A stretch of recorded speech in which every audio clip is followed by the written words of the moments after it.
আসসালামু আলাইকুম। এসএসসি 26 আশা করি তোমরা সবাই ভালোই আছো। তোমাদের পরীক্ষার আর মাত্র আছে মাঝে 2 দিন।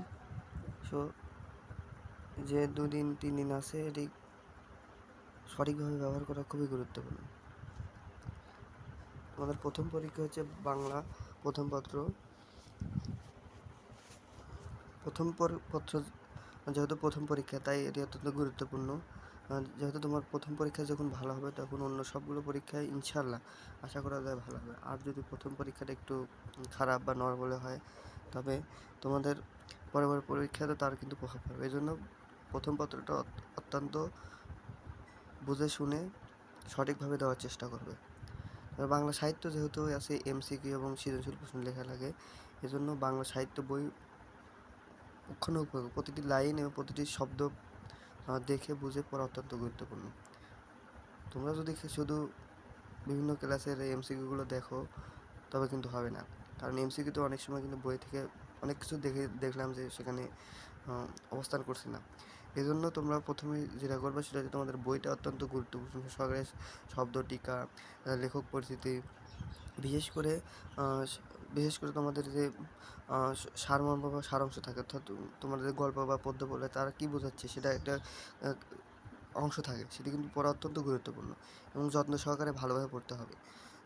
এজন্য আমি তোমাদের এমসিকিউ এবং বাদে তোমাদেরকে চেষ্টা করছি বাংলা সাহিত্যের যে সকল অংশ সিলেবাস আছে তা বুঝিয়ে দেওয়ার জন্য, কারণ বইটা পড়া অত্যন্ত, অনেকে আছে বই পড়োনি, তাই আমি চাই যে তোমরা বইটা অত্যন্ত গুরুত্ব সহকারে পড়ো। চলো শুরু করতে। প্রথমে যেটা আছে সেটা হচ্ছে,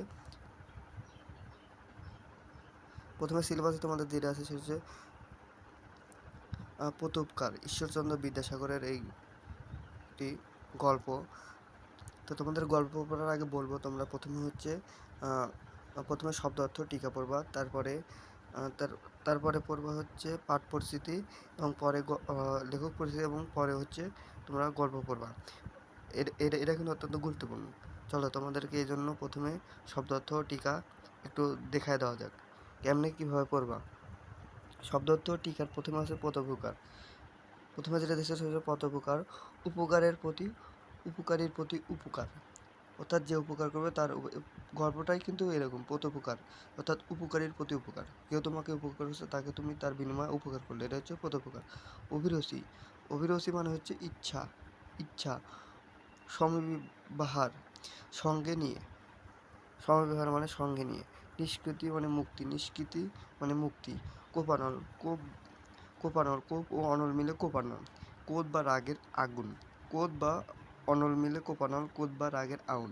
এখানে কিন্তু কোপানল অর্থ অন্যত্র হয়ে যাচ্ছে, যেমন কোপানল অর্থে যাওয়া অর্থে ব্যবহার করা হয়েছে। কোপানল অর্থ যদিও কোপ ও অনল মিলে কোপানল, কিন্তু এই গল্পে যেটা ব্যবহৃত হয়েছে সেটা হচ্ছে যাওয়া অর্থে। যাওয়া অর্থটা এটা কিন্তু বোঝাইছে। এটা কিন্তু অত্যন্ত গুরুত্বপূর্ণ। তোমাদের আসবে পদোপকারে কোপানল কী অর্থে ব্যবহৃত হয়েছে এটা কিন্তু জানা অত্যন্ত গুরুত্বপূর্ণ। যাওয়া অর্থে ব্যবহৃত হয়েছে কোপানল। তারপরে হচ্ছে প্রীতি, প্রীতি মানে যেটা আছে, প্রীতি মানে হচ্ছে বিশ্বাস। পরিচ্ছদ মানে পোশাক, পরিচ্ছদ মানে পোশাক। প্রীতি প্রভুলোচন, শব্দটি মূলত তিনি শব্দ প্রীতি প্রভু ও লোচন, অর্থাৎ বন্ধুত্বের অনুভূতি আনন্দিত চোখ, বন্ধুত্বের অনুভূতি আনন্দিত চোখ, বন্ধুত্বের অনুভূতি আনন্দিত চোখ। লোচন অর্থ চোখ, লোচন অর্থ কিন্তু চোখ আসতে পারে। লোচন অর্থ কি? লোচন অর্থ হচ্ছে চোখ, লোচন হচ্ছে চোখ। মনোবলম্বন, মন ও অবলম্বন মিনে মনোবলম্বন, অর্থাৎ নীরবতা পালন। মনোবলম্বন মানে কি? এটা আসতে পারে শব্দ অর্থ মনোবলম্বন মানে কি? নীরবতা, নীরবতা পালন, নীরবতা পালন। অব্যাহতি, অব্যাহতি মানে মুক্তি বা ছাড়া পাওয়া। অবধারিত, অবধারিত মানে নিশ্চিত। প্রত্যাগমন মানে ফিরে আসা। শব্দের দুটি শব্দ মিলে প্রতি ও আগমন, এটা অত্যন্ত গুরুত্বপূর্ণ। প্রত্যাগমন কি দিয়ে গঠিত হয়েছে? প্রতি ও আগমন। মনোবলম্বন কি? মন ও অবলম্বন মানে মন অবলম্বন, এটা কিন্তু অত্যন্ত গুরুত্বপূর্ণ। এই জন্য তোমরা সেটা ভালো করে দেখবা। তারপর হচ্ছে রসরক্ত নয়নে মানে ক্রোধে লাল চোখ, ক্রোধে লাল চোখ, ক্রোধে লাল চোখ। অবলোক মাত্র, অবলোক মাত্র মানে দেখা মাত্র, অবলোক মাত্র মানে দেখা মাত্র, অবলোক মাত্র মানে দেখা মাত্র। সম্ভাষণ মানে সম্বোধন।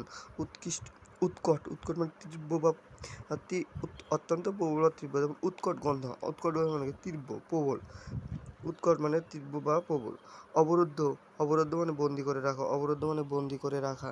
নিরীক্ষণ মানে মনোযোগ দিয়ে দেখা, নিরীক্ষণ, নিরীক্ষণ মানে মনোযোগ দিয়ে দেখা, নিরীক্ষণ মানে কি মনোযোগ দিয়ে দেখা। খলিফা মানে প্রতিনিধি, খলিফা মানে প্রতিনিধি, খলিফা মানে প্রতিনিধি। এরপর খলিফা মানে প্রধানমন্ত্রী। হযরত মুহাম্মদ সাল্লাল্লাহু আলাইহি ওয়াসাল্লামের মুসলিম রাষ্ট্রের সর্বপ্রথম শাসনকর্তা খলিফা বলা হতো। তিনি একাধারে রাষ্ট্রের শাসক ও ধর্মনেতা ছিলেন। তিনি খলিফা কি ছিলেন? রাষ্ট্রের প্রধান শাসক এবং রাজ্যের প্রধান শাসক এবং ধর্মনেতা ছিলেন। খলিফা মানে কিন্তু শুধু শাসকই না, তিনি মানে ধর্মনেতাও। খলিফা মানে ধর্মনেতা। ডেমাক্কাস মানে দামেস্ক, দামেস্ক মানে এশিয়ার একটি প্রাচীন হ্রদ। ইব্রাহিমের যুগের এখানে শহর গড়ে উঠেছে জানা যায়। বর্তমান দামেস্ক সিরিয়ার রাজধানী। বর্তমান দামেস্ক কি সিরিয়ার রাজধানী। ডেমাস্কাস মানে দামেস্ক, দামেস্ক হচ্ছে সিরিয়ার রাজধানী। মামুন আল মামুন নামে তিনি পরিচিত। তিনি তার পূর্ব নাম আবুল আব্বাস আবদুল্লাহ আল মামুন। তিনি সপ্তম শতাব্দীর আব্বাসী খলিফা হারুন আর রশিদের দ্বিতীয় পুত্র। খলিফা হারুন আর রশিদের দ্বিতীয় পুত্র ছিলেন মামুন। খলিফা হারুন আর রশিদের দ্বিতীয় পুত্রের নাম কি? দ্বিতীয় পুত্রের নাম হচ্ছে মামুন। বাগদাদ বর্তমান ইরাকের রাজধানী। বর্তমান ইরাকের রাজধানী বাগদাদ মানে কি?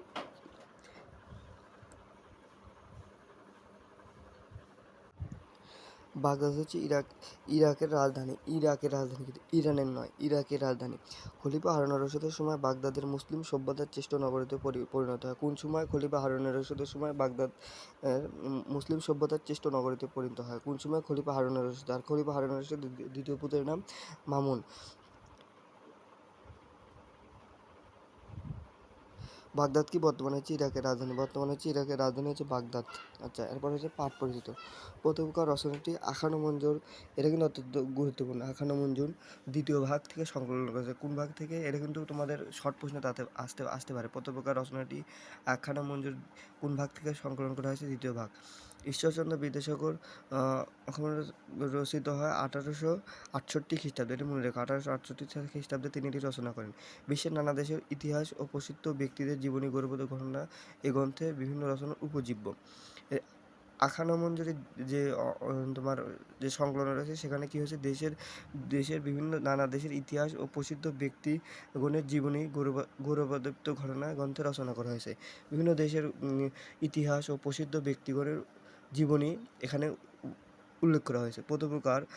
প্রথমকার আলী আব্বাস নামক এক ব্যক্তির প্রতি উপকারের কাহিনী। অর্থাৎ আলী আব্বাস নামক এক ব্যক্তিকে যে ব্যক্তি উপকার করছে তার তিনি উপকার করেন, অর্থাৎ উপকার স্বীকার করা এবং তা অনুযায়ী কাজ করা এবং তাকে এই উপকারের প্রতিদান দেওয়া। খলিফা হারুন আর রশিদের সময়কালে দামেস্কর জনৈক শাসনকর্তা পদচ্যুত হন। খলিফা মামুনের সময় দামেস্ক, অর্থাৎ বর্তমান যে সিরিয়ার রাজধানী, সেখানে যে আগে যে জনৈক শাসনকর্তা ছিল তিনি পদচ্যুত হন, অর্থাৎ তিনি তার ক্ষমতা হারিয়ে ফেলেন বা যুদ্ধে কোনো জায়গায় হয়তো পরাজিত হয়েছে। এই জন্য কি তিনি নতুন শাসনকর্তা মামুনের একজন প্রিয় পাত্র ছিলেন আলী ইবনে আব্বাস। নতুন শাসনকর্তা মামুনের একজন প্রিয় পাত্র ছিলেন আলী ইবনে আব্বাস। তিনি স্থানীয় একজন সম্ভ্রান্ত ব্যক্তির কাছে আশ্রয় লাভ করে জীবন রক্ষা করেন। তিনি স্থানীয় একজন সম্ভ্রান্ত ব্যক্তির কাছে আশ্রয় লাভ করে জীবন রক্ষা। পরবর্তী আলী ইবনে আব্বাস ওই আশ্রয়দাতা ওই সম্ভ্রান্ত ব্যক্তি খলিফা মামুনের সৈন্যদল কর্তৃক বন্দী হন এবং খলিফার নির্দেশে আলী আব্বাসের গৃহে তাকে অভ্যন্তরীণ রাখার ব্যবস্থা করা। অর্থাৎ আলী ইবনে আব্বাস একজন ব্যক্তি যিনি যখন দামেস্কের যে জনৈক শাসনকর্তা তিনি পদচ্যুত করেন এবং তারা কি হয়, তার যে লোকজন ছিল তারা কিন্তু চলে আসে সেখান থেকে এবং পলায়। কারণ যখন পদচ্যুত হয় তখন কিন্তু আর বাহিনীকে অনেকে হয়তো হত্যার চেষ্টা করতে বা মারতে পারে। এই জন্য তিনি কী করেন? তিনি পলায় এসে একজন ব্যক্তির বাসায় আশ্রয় গ্রহণ করেন। কিন্তু পরবর্তী দেখা যায় যে ওই আলী ইবনে আব্বাস, অর্থাৎ আলী ইবনে আব্বাস যে ব্যক্তির বাসায় আশ্রয় নিয়েছিল তিনি মামুনের সৈন্যদল কর্তৃক বন্দী হন। মামুনের সৈন্যদল কর্তৃক এবং খলিফার নির্দেশে আলী ইবনে আব্বাস যে ব্যক্তিকে ওই লোক আশ্রয় দিয়েছিল তার বাড়িতে কী করে বলা হয় যে ব্যক্তি আশ্রয় দিয়েছিল তার সেই ব্যক্তিকে যেন মামুনের বাসায় গৃহবন্দী করে রাখা হয়। কিন্তু মামুন কিন্তু এই বিষয়টা জানতো না যে আসলে এই লোকের বাসায় তিনি আশ্রয় গ্রহণ করেছেন। পরবর্তী বিভিন্ন ঘটনা তিনি জানতে পারেন, আলী ইবনে আব্বাস জানতে পারেন আসলে যে ব্যক্তিকে তিনি গৃহে বন্দী করতে চাইছেন তিনি আসলেও ওই ব্যক্তি যে তাকে উপকার করেছিল। এই জন্য তিনি কী করেন? তিনি তাকে ছেড়ে দেন এবং তার যে শাসনকর্তা মামুন তার কাছে সুপারিশ করেন যেন লোকটিকে ছেড়ে দেওয়া হয়। এই গল্পে কি প্রকাশিত হয়েছে? নিঃস্বার্থ উপকার ও অন্যজনের সকৃতজ্ঞ পরোপকারী, অর্থাৎ একজন নিঃস্বার্থ উপকারী। দেখো আলী ইবনে আব্বাস যখন বিপদে পড়েছিল, ওই লোকটা কিন্তু তাকে নিঃস্বার্থভাবে উপকার করেছিল।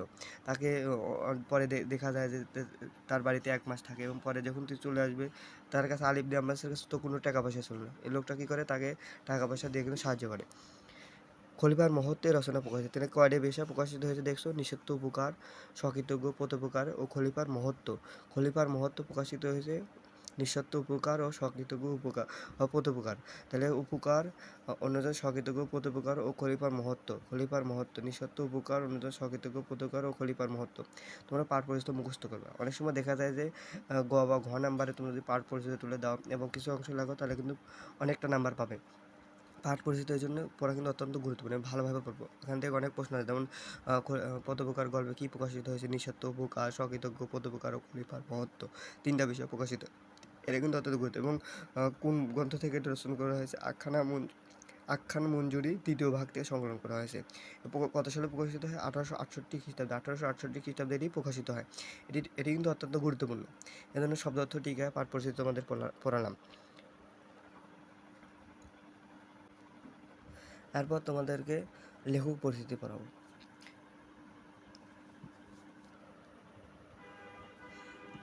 ঈশ্বরচন্দ্র বিদ্যাসাগর ভারতের পশ্চিমবঙ্গের মেদিনীপুর জেলায় বীরসঙ্গ গ্রামে 26শে সেপ্টেম্বর 1820 সালে জন্মগ্রহণ করেন। কত সালে জন্মগ্রহণ? 1820 সালে। 1820 সালে তিনি জন্মগ্রহণ করেন।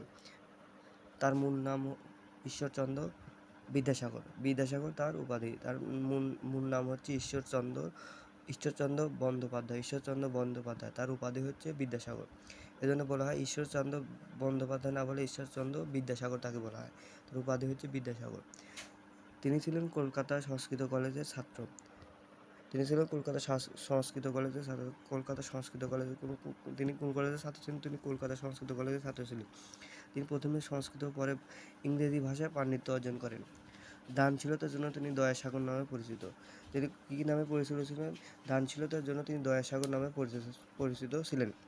এখানে পণ্ডিত, শিক্ষাবিদ, সমাজ সংস্কারক ও খ্যাতনামা লেখক হিসেবে প্রতিষ্ঠিত অর্জন করেন। সুশৃঙ্খল পদবিন্যাস ও যথাযথভাবে জ্যোতিচিহ্ন প্রয়োগ এবং সাহিত্যে গদ্য রচনার জন্য তাকে বাংলা গদ্যের জনক বলা হয়। বাংলা গদ্যের জনককে ঈশ্বরচন্দ্র বিদ্যাসাগর হচ্ছে বাংলা গদ্যের জনক। তার কী নামে পরিচিত ছিল? দয়াসাগর নামে পরিচিত ছিল, এবং বিদ্যাসাগর হচ্ছে তার উপাধি। তিনি বাংলা বর্ণমালার নতুন বিন্যাস সাজিয়ে 1855 সালে বাংলা বর্ণমালার নতুন বিন্যাস সাজায়কে ঈশ্বরচন্দ্র বিদ্যাসাগর। কত সালে? 1855 সালে। 1855 সালে তিনি শিশুপাঠ্য বই বর্ণপরিচয় প্রকাশ করেন। শিশুপাঠ্য বই এটা কিন্তু মুখস্থ করো। শিশুপাঠ্য বই বর্ণপরিচয়। ভাষা শিক্ষাদানের ক্ষেত্রে এই আজও পথ প্রদর্শনও বিবেচিত হয়। তবে তার কিছু উল্লেখযোগ্য গ্রন্থ আছে, সেগুলো পড়ে নেবে। এরপরে যেটা গুরুত্বপূর্ণ, ঈশ্বরচন্দ্র বিদ্যাসাগর 1891 সালের 29শে জুলাই মৃত্যুবরণ করেন। তাহলে ঈশ্বরচন্দ্র বিদ্যাসাগর কোথায় জন্মগ্রহণ? পশ্চিমবঙ্গের মেদিনীপুর জেলার বীরসঙ্গে 1820 সালের 26শে সেপ্টেম্বর। তার মূল নাম ঈশ্বরচন্দ্র বন্দ্যোপাধ্যায়। তার মূল নাম কি? ঈশ্বরচন্দ্র বিদ্যাসাগর মূল ঈশ্বরচন্দ্র বন্দ্যোপাধ্যায় এবং তার উপাধি হচ্ছে বিদ্যাসাগর। তিনি কলকাতা সংস্কৃত কলেজের ছাত্র ছিলেন। প্রথমে সংস্কৃত, পরে ইংরেজি সাহিত্যে পাণ্ডিত্য অর্জন করেন। দানশীলতার জন্য তিনি দয়াসাগর নামে পরিচিত ছিলেন। তিনি হচ্ছে বাংলা গদ্যের জনক। তিনি কিছু বই রচনা করে, বইগুলোর নাম তোমরা পড়বা। এরপরে ঈশ্বরচন্দ্র বিদ্যাসাগর 1891 সালের 29শে জুলাই মৃত্যুবরণ করেন। 29শে জুলাই তিনি মৃত্যুবরণ করেন। এখন যেটা গুরুত্বপূর্ণ সেটা হচ্ছে তোমাদের গল্পটা পড়া অত্যন্ত গুরুত্বপূর্ণ। তাই আমি চাইবো তোমরা অত্যন্ত মনোযোগের সহকারে গল্পটা পড়বা। আমি একটু চেষ্টা করতেছি তোমাদের গল্পটা পড়ার জন্য। আলী ইবনে আব্বাস নামক এক ব্যক্তি মামুন নামক খলিফার প্রিয় পাত্র ছিল। মামুন খলিফার প্রিয় পাত্র ছিল আলী ইবনে আব্বাস। প্রশ্ন হচ্ছে মামুন খলিফার প্রিয় পাত্র ছিল কে? আলী ইবনে আব্বাস মামুনের প্রিয় পাত্র। তিনি বলিয়া গিয়েছেন, আমি একদিন অপরাহ্নে খলিফার নিকট বসিয়া আছি, এমন সময় হস্ত পদ বন্ধ, হস্ত মানে হাত, পদ মানে পা বদ্ধ এক ব্যক্তি তাহার সম্মুখে নীতি হইলেন। খলিফা আমার প্রতি এই আজ্ঞা করিলেন। খলিফা আমার প্রতি এই খলিফা আমার প্রতি এই আজ্ঞা করিলেন, তুমি এই ব্যক্তিকে আপন আলয়ে লইয়া গিয়া রুদ্ধ করিয়া রাখিবে এবং করল আমার নিকট করল, অর্থাৎ কাল আমার নিকট উপস্থিত করিবেন। তদীয় ভাব দর্শন স্পষ্ট প্রতীত হইল, তিনি ওই ব্যক্তির অত্যন্ত ক্রুদ্ধ হইয়াছেন। অর্থাৎ আলী ইবনে আব্বাস লক্ষ্য করেন যে মামুন, খলিফা মামুন, ওই যে ব্যক্তি আছে যাকে কারারুদ্ধ করা হয়েছে, তার প্রতি অত্যন্ত ক্রুদ্ধ হইয়াছেন। আমি তাকে আপন আলয়ে আনিয়া অতি সাবধানে রুদ্ধ করিয়া রাখিলাম, কারণ তিনি পালাইয়া যান, আমাকে খলিফার কোপে পতিত হইতে হইবে। আলী ইবনে আব্বাস কী করলো, যে ব্যক্তিকে মামুন ধরে রাখতে বলছিল তাকে আপন আলয় অর্থাৎ আপন ঘরে নিয়ে গেল এবং তাকে বন্দি করে রাখলো। তো এবং তিনি ভাবলেন এই লোকটা অত্যন্ত কঠোরভাবে বন্দি করে রাখতে হবে, কারণ তিনি যদি পালিয়ে যান তবে খলিফা কোপে অর্থাৎ খলিফার আগে তাকে পতিত হতে হবে। কিছুক্ষণ পর আমি তাকে জিজ্ঞাসা করিলাম, অর্থাৎ আলী ইবনে আব্বাস ওই কারারুদ্ধ ব্যক্তিকে জিজ্ঞাসা করলেন, আপনার নিবাস কোথায়, আপনার নিবাস অর্থাৎ আপনার বাড়ি বা বাসা কোথায়? তিনি বলিলেন, ডেমাক্রাস, আমার জন্মস্থান। ওই লোকটা বলল যে আমার জন্মস্থান হচ্ছে ডেমাস্ক, অর্থাৎ সিরিয়ার যে বর্তমান রাজধানী দামেস্ক, ওই অংশে, ওই নগরের যে অংশ বৃহৎ মসজিদ আছে তথা আমার বাস।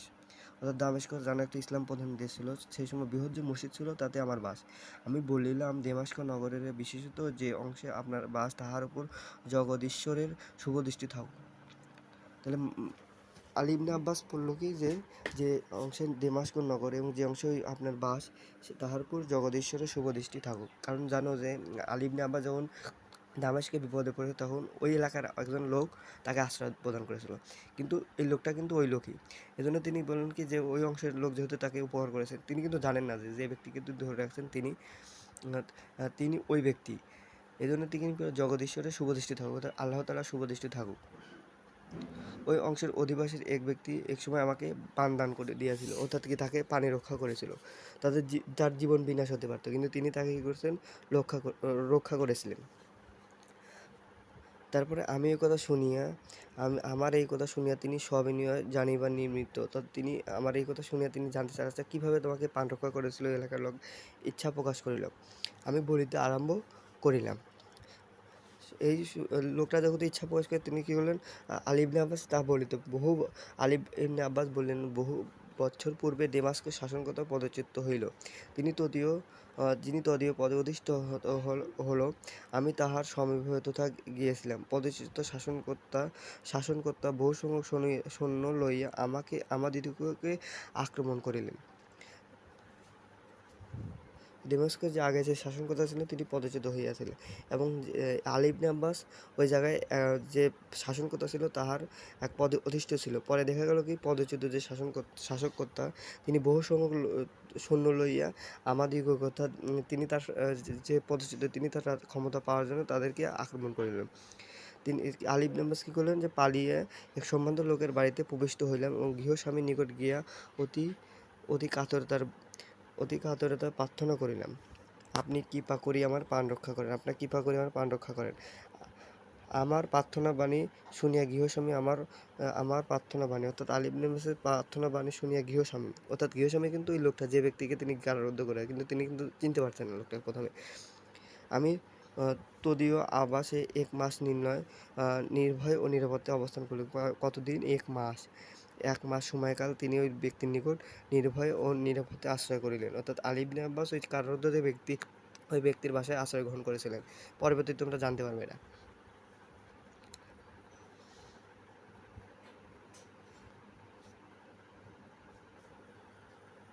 তারপর তিনি একদিন আসাদ আমায় বলিলেন, এ সময় অনেক লোক বাগদাদে যাইতেছেন।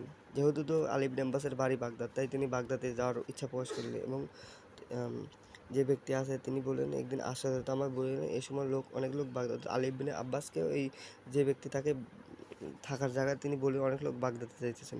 স্বদেশে প্রতিগমনের পক্ষে আপনি ইহা অপেক্ষা অধিক সুবিধার সময় পাবেন না।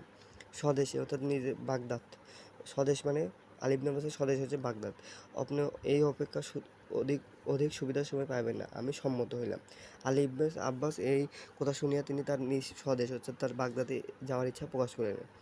আমার সঙ্গে কিছুমাত্র অর্থ ছিল না, অর্থাৎ যাওয়ার জন্য তথ্য প্রয়োজন। কিন্তু তার কাছে দেখা গেল আলী ইবনে আব্বাসের কাছে কোনো অর্থ সম্পদ নেই, কারণ তিনি ভয়ে পালিয়ে এসে 1 মাস একটা ব্যক্তির পাশে আছেন, তার কাছে তো টেকা না থাকা স্বাভাবিক ব্যাপার।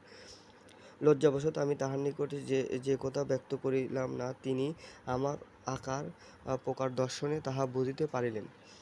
তিনি বলছেন না যে আমার কাছে টেকা নেই। তিনি আর যে ব্যক্তি আশ্রয় দিয়েছেন তিনি আলী ইবনে আব্বাসের মুখ এবং দর্শন দেখিয়া বুঝিতে পারলেন কিছু, কিন্তু তৎকালে কিছু না বলিয়া মনোলম্বন করিয়া রইলেন, অর্থাৎ মনসম্মতি দিলেন। তিনি আমার জন্য যে সমস্ত উদ্বেগ করিয়া রাখিয়াছেন প্রস্থান দিবস, তাহা দেখিয়া আমি বিস্ময়াপন্ন হইলাম। অর্থাৎ যেদিন তিনি বাগদাদের উদ্দেশ্যে রওনা, তিনি দেখলেন গৃহস্বামী অর্থাৎ যে তাকে আশ্রয় প্রদান করে, তিনি তার জন্য অনেক বিস্ময়াপন্ন, অর্থাৎ যাদিকে তিনি বিস্মিত হয়, যাতে তিনি অনেক খুশি হয়। তিনি উৎকৃষ্ট অশ্ব সজ্জিত হইয়া আছে, আর একটি অশ্ব পৃষ্ঠে খাদ্য সামগ্রী স্থাপিত হইয়াছে। তিনি দেখলেন যে তার জন্য, অর্থাৎ আলী ইবনে আব্বাসের জন্য ওই গৃহস্বামী একটা অস্ত্র এবং অস্ত্র ঘোড়ার পৃষ্ঠে খাদ্য সামগ্রী স্থাপিত হইয়াছে। আর পথে আমার পরিচিত করিবার নিমিত্তে তিনি প্রস্থানার্থ প্রস্তুত হইয়া রয়েছেন। প্রস্থান সময় উপস্থিত হইলে সেই দয়াময় সদাশয় আশ্রয়দাতা আমার হস্তে একটি স্বর্ণের মুদ্রা থলি দিলেন এবং আমাকে যাত্রীর নিকট লইয়া গেলেন, এবং আমাকে যাত্রীর নিকট তন্মধ্যে যাহাদের সহিত তাহার আত্মীয়তা ছিল তাহাদের সঙ্গে আলাপ করিয়া দিলেন। অর্থাৎ যে ব্যক্তি তাকে আশ্রয় দিয়েছেন তিনি তার আত্মীয়, যারা হয়তো বাগদাদের উদ্দেশ্যে যাবে, তাকে আলী ইবনে আব্বাসকে তাদের হাতে তুলে দিলেন এবং তাদের সাথে পরিচয় করিয়ে দিলেন। আমি আপনকার বসতি স্থানে এই সমস্ত উপকার প্রাপ্ত হইয়াছিলাম। অর্থাৎ আলী ইবনে আব্বাস বলল যে আপনি যে এলাকার লোক, ওই এলাকার লোকের কাছ থেকে আমি এই উপকার পেয়েছিলাম। এই জন্য পৃথিবীতে যত স্থান আছে ওই স্থান আমার পক্ষে সর্বাপেক্ষ শ্রেষ্ঠ। বুঝতে পারছো, তাকে যেহেতু জীবন বাঁচাইছিল, এই জন্য তার কাছে সর্বাপেক্ষ চেষ্টা হচ্ছে দামেস্কের যে অংশে মসজিদ আছে, যে অংশে লোকের বাড়ি, সেই অংশে কিন্তু আলী ইবনে আব্বাসের সবচেয়ে প্রিয় জায়গা বা সর্বাপেক্ষ প্রিয়। এই নির্দেশ করিয়া দুঃখ প্রকাশপূর্বক আমি বলিলাম আক্ষেপের বিষয়ে যে আমি এই পর্যন্ত সেই দয়াময় আশ্রয়দাতা কখনো কোনো উদ্দেশ্য পাইলাম না, অর্থাৎ কখনো দেখা সাক্ষাৎ পরবর্তীতে কখনো পান নাই। যদি তাহার নিকট কোনো অংশে কৃতজ্ঞতা প্রদর্শনী অবসর পাই, তাহলে মৃত্যুকালে আমার কোনো ক্ষোভ থাকিবে না। ওই যে তাকে উপকার করেছিল আলী ইবনে আব্বাসকে যে ব্যক্তি উপকার, তিনি তার উপকারের কিছুটা উপকার করার চেষ্টা করে, কারণ তিনি যে সময় উপকার, তিনি যে কোনো প্রকার উপকারে তার কিন্তু উপকারকে ডিনাই করতে পারবে না। তো হয়তো তিনি ভাবলেন যে তার যদি কিছুটা উপকারে লাগতে পারি, তবে হয়তো মৃত্যুকালে আমার কোনো ক্ষোভ থাকবে না। একথা শুনিয়া তিনি অতিশয় আহ্লাদিত হইয়া বলিলেন, আপনার মনস্কায় পূর্ণ হইয়াছে। আমি ওই ব্যক্তির উল্লেখ করিলেন, সে এই, অর্থাৎ যে ব্যক্তির কথা বললেন আমি ওই ব্যক্তি। হতভাগ্য আপনাকে 1 মাস আপন আলয়ে রাখিয়াছিল। এই হতভাগ্য আপনাকে 1 মাস আলয়ে রাখিয়াছিল। যে ব্যক্তি তার কাছে বন্দী আছে, তিনি বললেন, আলী ইবনে আব্বাস, আমি তোমাকে 1 মাস আমার বাসায় রেখেছিলাম। তাহার এই কথা শুনিয়া আমি চমকিয়া উঠিলাম। আলী ইবনে আব্বাস এই কথা শুনে চমকা উঠিল। সর্বশেষে অভিনিবেশ সহকারে কিছুক্ষণ নিরীক্ষণ করিয়া চোখ সহকারে অত্যন্ত যত্ন সহকারে তাহাকে পরীক্ষা করছে। তাহাকে চিনিতে পারিল। আহ্লাদে পুলকিত হইয়া অশ্রুপূর্ণ নয়নে, অর্থাৎ তাকে দেহে কান্না করে ফেলাছে। তাহার হস্ত ও পদ হইতে লৌহ শৃঙ্খল খুলিয়া দিলেন। তাহার যে হাত এবং পা বাঁধা, তিনি তাহার শিকল খুলে দিলেন, এবং দুর্ঘটনাক্রমে তিনি খলিফার কূপে পতিত হইয়াছেন। এবং কি দুর্ঘটনাক্রমে তাহা জানিবার নিমিত্ত আলী ইবনে আব্বাস ওই ব্যক্তির কাছে জানতে চায়, আচ্ছা কী কাজের জন্য আপনি খলিফার চোখের কোপে অর্থাৎ রাগে পতিত হয়েছেন। তিনি কি বলিলেন, কতিপয় নিচু প্রকৃতির লোক ঈর্ষাবশত হিংসা করে শত্রুতাবশত করিয়া আমার নিকট খলিফার নিকট আমার উৎকট দোষারোপ করেছে। উৎকট মানে তীব্র প্রবল খারাপ দোষারোপ, মানে খারাপ কোনো কিছু দোষারোপ করেছেন। তজন্য তদীয় ঘটনাক্রমে